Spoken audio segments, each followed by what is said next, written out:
Hi Physics 271. Today we will be talking about the relationship between our eyes and converging lenses. We will first go into a little background on lenses, secondly some background on the human eye, and lastly a couple of real-life applications. So to start, let's talk about converging lenses.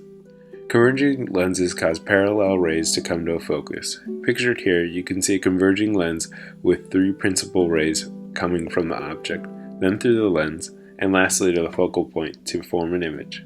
Note that a focal point is the point at which rays meet after reflection or refraction.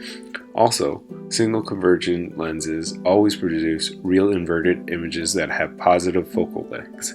Now let's talk about images through lenses.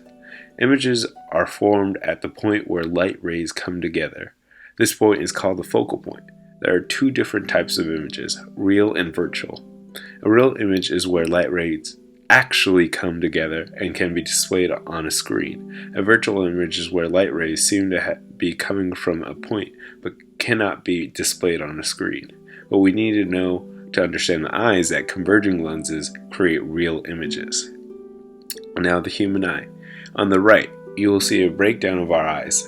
Generally, the human eyes consist of the cornea, which is the outside barrier for the eye, the pupil, which controls the amount of light coming into the eye, the crystalline lens, which is the lens that focuses, the vitreous humor, which is the aqueous space between the lens and the retina, which is the surface on which images are received.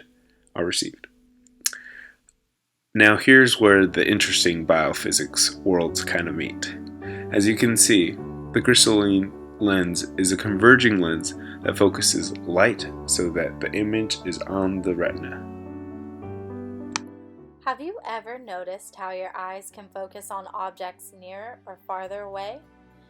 Before talking about how this is done in the eye, let's first look at a principal ray diagram comparing two objects in the same converging lens.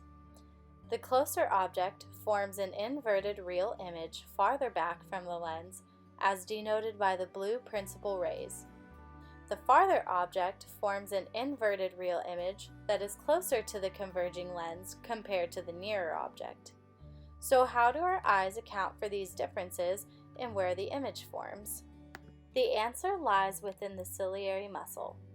The ciliary muscle is near the crystalline lens, and it can either relax to flatten the lens when the object is far away, or it can contract to bulge the lens when the object is close.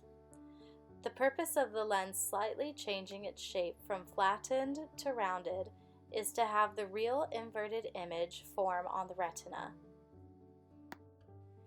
As mentioned earlier, a converging lens forms an image that is inverted and real.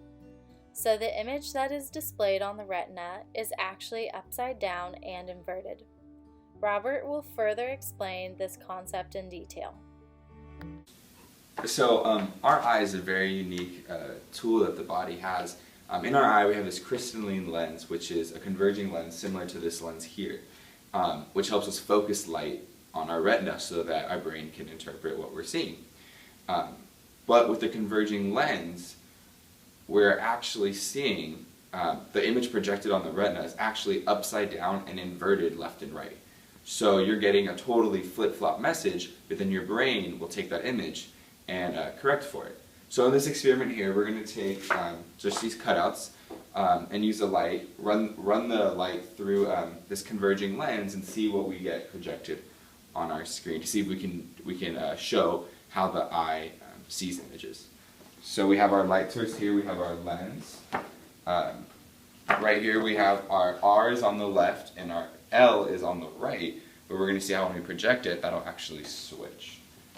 So we have here, so we can see that our letters are upside down, and then the L is now on the left, and the R is now on the right. So our brain is actually what flips that image for us, and then we are able to interpret the world how it really is.